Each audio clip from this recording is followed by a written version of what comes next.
Hola, pues empecemos este estudio de Judas, de la carta de Judas que hemos venido estudiando estas últimas semanas. Hoy vamos a iniciar con la parte número 4 de esta carta. Como ya saben, hemos estado estudiando esta carta que Judas escribe a estos cristianos, que aunque la carta no especifica de qué región eran estos hermanos, por el contenido de la carta y puesto que Judas da muchos ejemplos del Antiguo Testamento, nosotros podemos deducir que estos hermanos, estas personas eran judíos. Hemos estudiado también que el contenido de la carta, la parte central, era advertirles de estos falsos maestros que se habían introducido encubiertamente en la iglesia. Y aparte estaban seduciendo a las personas con sus falsas doctrinas, sus falsas interpretaciones de las Escrituras. Ellos argumentaban que la gracia era suficiente y que por lo tanto tú podías tener la vida que tú quisieras.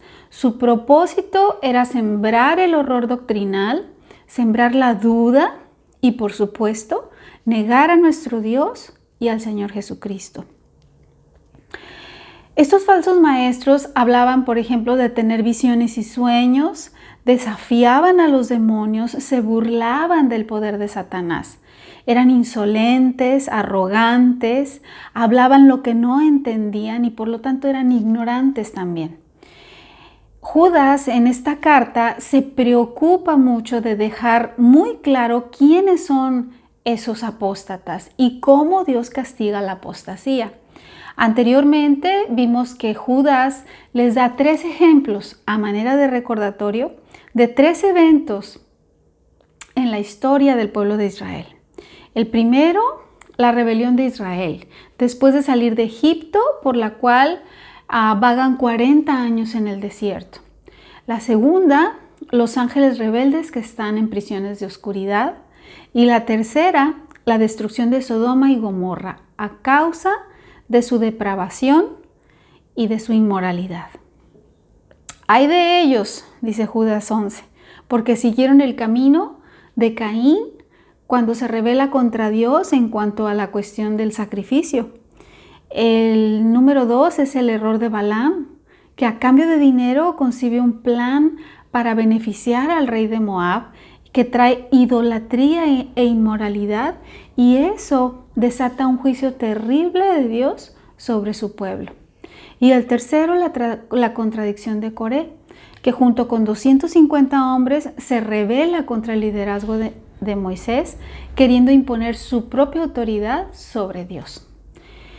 Una vez más, Judas recurre a los hechos históricos del pueblo de Israel para poder recordarles a estos cristianos que Dios manda juicios y quien decide rebelarse contra su autoridad y su señorío perece por la necedad de sus pasiones. En esta carta, Judas hace un fuerte llamado a contender por la verdad, a pelear por defender la fe. Hay un llamado a conocer la sana doctrina, a discernir la verdad del error y a corregir y confrontar con valor cualquier desviación de esta verdad. Luego, Judas hace una lista del carácter de estos apóstatas y los compara con algunos elementos de la naturaleza para poder ilustrar de la forma que sea familiar, por decirlo de una manera, y que no quedara duda en el corazón de los cristianos cuál es la personalidad y cómo identificarlos. Leamos lo siguiente. Les recuerdo que todas las citas que yo voy a estar leyendo son de la versión NTV y que vamos a estar acudiendo a las Escrituras, vamos a estar viendo varios pasajes esta tarde, así que por favor, una vez más le pido su paciencia. Y por ahora me acompaña a la carta de Judas. Recuerde que es el penúltimo libro del Nuevo Testamento, Judas, que tiene solo un capítulo. Vamos a leer el versículo 12 y 13. Cuando estos individuos participan con ustedes en sus comidas de compañerismo, las cuales conmemoran el amor del Señor, son como arrecifes peligrosos que pueden hacerlos naufragar. Son como pastores que no tienen vergüenza y que solo se preocupan por sí mismos. Son como nubes que pasan sobre la tierra sin dar lluvia. Son como árboles en el otoño, doblemente muertos, porque no dan fruto y han sido arrancados de raíz. Son como violentas olas del mar, que arrojan la espuma de sus actos vergonzosos. Son como estrellas que han perdido su rumbo, condenadas para siempre a la más negra oscuridad. En la iglesia primitiva se acostumbraba a tener estas comidas de compañerismo o reuniones ágapes, reuniones de amor. Tomaban un tiempo para el estudio de las Escrituras, después participaban de la Santa Cena y después se reunían para comer y tener compañerismo como iglesia. Era una comida de amor cada semana, así se hacía siempre. Estos apóstatas aprovechaban estas comidas ágapes para desvirtuar el propósito de las reuniones y terminaban emborrachándose. Su presencia ensuciaba esas reuniones, que debían de ser edificantes y placenteras. Al hacer estas ilustraciones, estas alegorías, Judas quiere mostrar los diferentes aspectos del carácter de estos apóstatas. Y aquí tenemos 6 de estas características. La primera de estas ilustraciones dice, en el versículo 12, son como arrecifes peligrosos que pueden hacernos naufragar. Un arrecife es un peñasco que está sumergido en el mar. Es un tipo de islote lleno de rocas. Se puede ver desde la superficie, pero puede representar un peligro para la navegación, porque aunque se puede ver que sobresale de la superficie del mar, no se alcanza a percibir qué tan profundo es o qué tan grande puede estar debajo del agua. El peligro es precisamente porque están ocultos, no se alcanzan a ver. Por eso es por lo que pueden causar estragos, porque ponen en peligro a las embarcaciones. Mucha gente ha comenzado bien a caminar en el Evangelio, a caminar en el cristianismo, pero se han topado con estos arrecifes escondidos.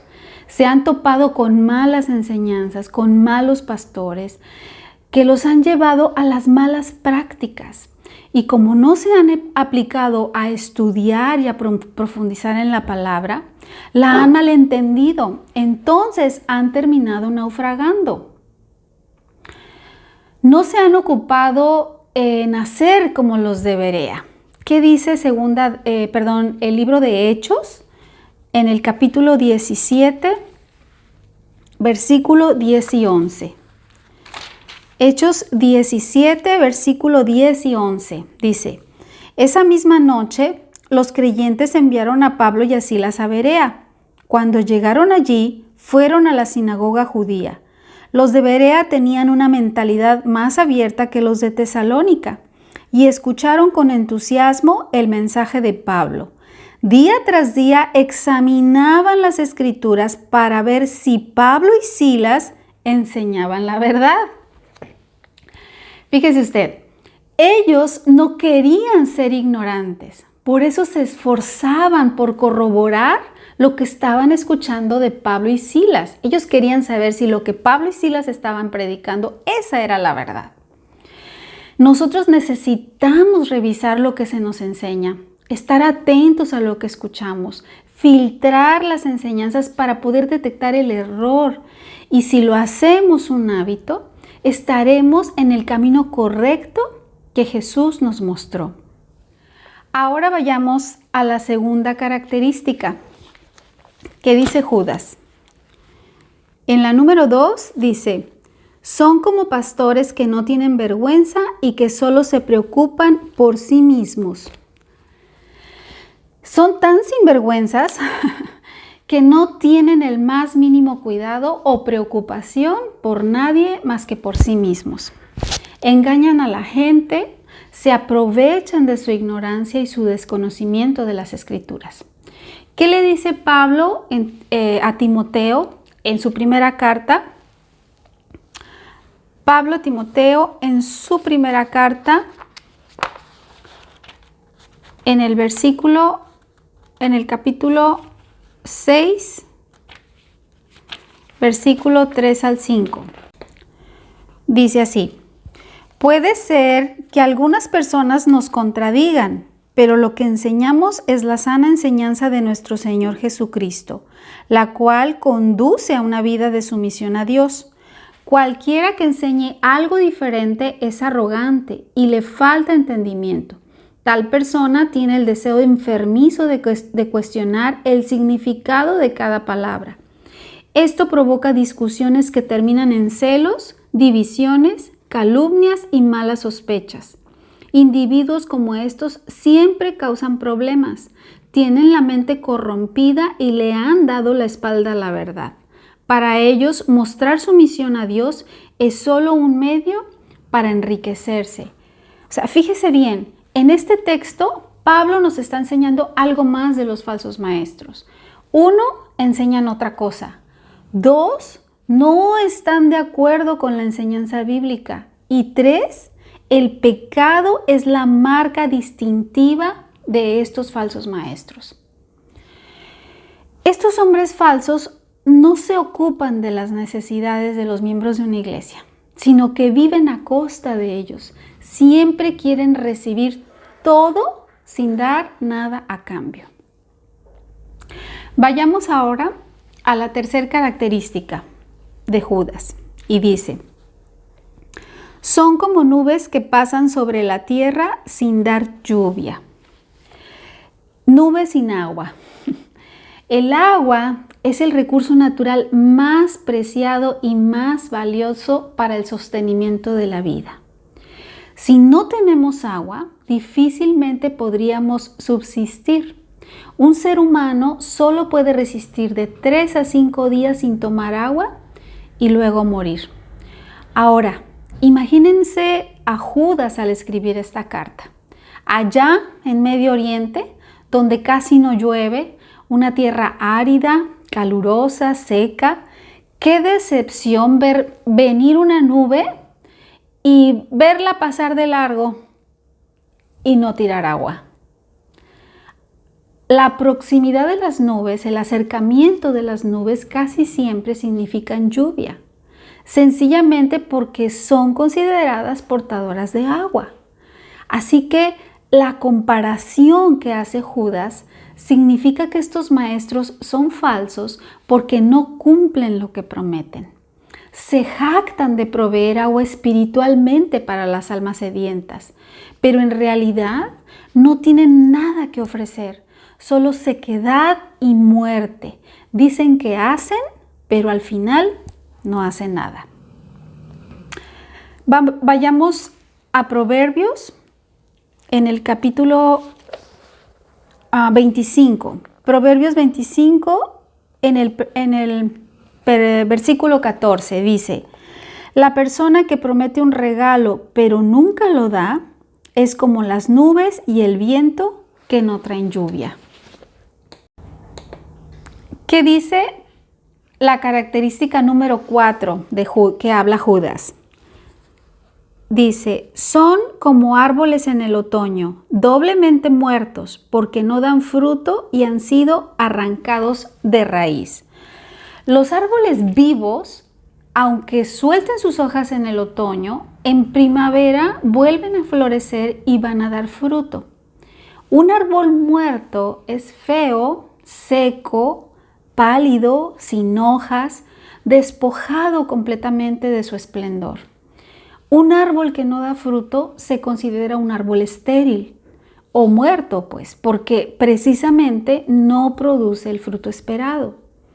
Un árbol doblemente muerto quiere decir que además de que no da fruto, ha sido desarraigado, sus raíces han sido arrancadas. Así los falsos maestros carecen de vida espiritual y por supuesto de frutos dignos de arrepentimiento. Están desarraigados completamente de la raíz que es nuestro Señor Jesucristo. Mire, vamos a ver qué dice Mateo en el capítulo 7. Leamos primero del versículo 15 y 16. Dice: Ten cuidado de los falsos profetas que vienen disfrazados de ovejas inofensivas, pero en realidad son lobos feroces. Puedes identificarlos por su fruto, es decir, por la manera en que se comportan. ¿Acaso puedes recoger uvas de los espinos o higos de los cardos? Luego en el versículo 19 dice: Por lo tanto, todo árbol que no produce frutos buenos se corta y se arroja al fuego. Y el 20. Así es, de la misma manera que puedes identificar un árbol por su fruto, puedes identificar a la gente por sus acciones. Nada más claro que eso. La Reina Valera dice: así que por sus frutos los conoceréis. Vayamos a la quinta característica de la que nos habla Judas. Dice: son como violentas olas del mar que arrojan la espuma de sus actos vergonzosos. ¿Ha visto el mar aquí en la playa cuando está muy picado y en la orilla se ve así como el agua muy revuelta? Bueno, a eso se refiere Judas precisamente con esta ilustración. El mar ejemplifica a aquellos que no conocen a Dios. Se ven imponentes y hacen mucho ruido, pero lo único que arrojan es espuma llena de desperdicios y de suciedad. Así son los falsos maestros, hacen esfuerzos apasionados con resultados pecaminosos. Se presentan como obreros poderosos, pero quedan expuestos y solo producen caos y vergüenza. Entran encubiertamente, producen caos enseñando falsas doctrinas y hablan en contra de Jesucristo. Pero por la misericordia de Dios, estos falsos maestros son expuestos. Mire lo que dice según Isaías en el capítulo 57, versículo 20. Dice: pero los que aún me rechazan son como el mar agitado, que nunca está tranquilo, sino que continuamente revuelve el lodo y la tierra. Y por último, la sexta característica de la que nos habla Judas, dice: son como estrellas que han perdido su rumbo, condenadas para siempre a la más negra oscuridad. Alce sus ojos al cielo nocturno y observe por un rato. Es fácil tal vez identificar algunos planetas. Si somos cuidadosos, veremos que los planetas no siempre tienen la misma posición. Y las estrellas, esas están fijas en el cielo. Ellas se mueven en unas órbitas fijas. No se necesita tener mucho conocimiento de astronomía para poder saber esto. Las estrellas han servido como instrumento de navegación desde siempre. Aún con la modernidad y la tecnología de los satélites o de los GPS, el capitán de un barco tiene que conocer las estrellas porque estos los orientan. Una estrella sin rumbo es una estrella fugaz, que no es propiamente una estrella, sino es un meteoro que se incendia al entrar a la atmósfera. Es un cuerpo celeste que aparece brillando en el cielo, se mueve muy rápido y desaparece de nuestra vista en un instante. Desaparecen antes de que nosotros podamos decirlo.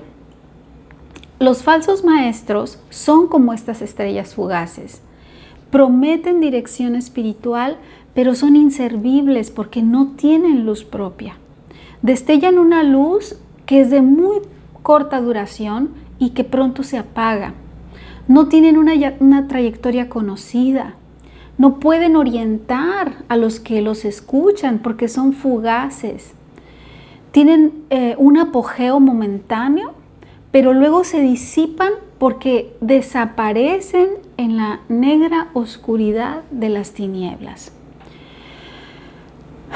Repito, Judas nos da estas 6 características y nos pone estos ejemplos para que podamos comprender de una forma más visual la personalidad de los falsos maestros.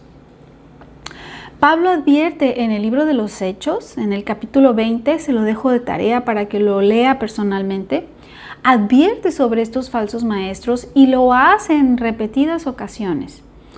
Pedro escribe todo un capítulo completo sobre el tema y Judas escribe toda una carta sobre los hechos y sobre el carácter de los apóstatas.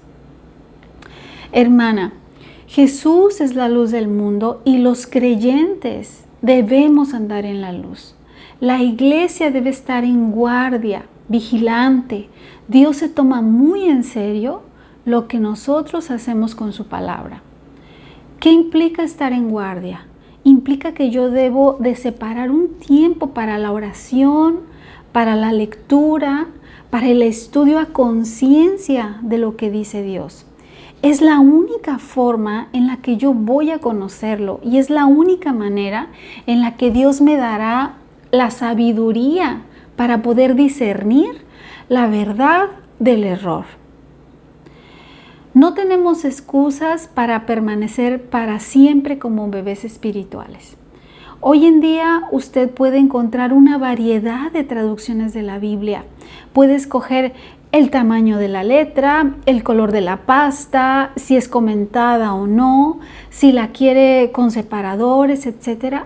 Pero lo más importante y lo que nos debe ser suficiente es que en ella tenemos todo el consejo de Dios.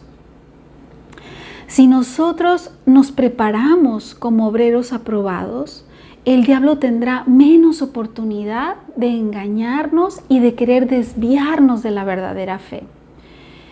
Que el Dios eterno y soberano siembre en nuestro corazón una profunda hambre por conocerlo y por vivir a los pies de nuestro Señor Jesucristo, amándolo y honrándolo para siempre. Amén. Vamos a orar. Padre Santo, una vez más te agradecemos por la enseñanza y la instrucción de tu palabra. Ahora entendemos, Señor, que no hay excusas para nosotros. En tu palabra está todo el consejo, Dios. Capacítanos, danos sabiduría, pon en nuestro corazón el deseo fervoroso de poder entenderla, estudiarla y ponerla en práctica, Señor. Que nuestro único propósito sea darte gloria y honra. Que podamos correr esta carrera, Señor, con nuestros ojos fijos en la meta que es Cristo Jesús. Sabemos que nuestro Señor viene, Señor, y viene pronto. Que estemos preparados para poder reencontrarnos con Él y poder ir a ese lugar que tú tienes prometido para nosotros. Te amamos profundamente, Señor.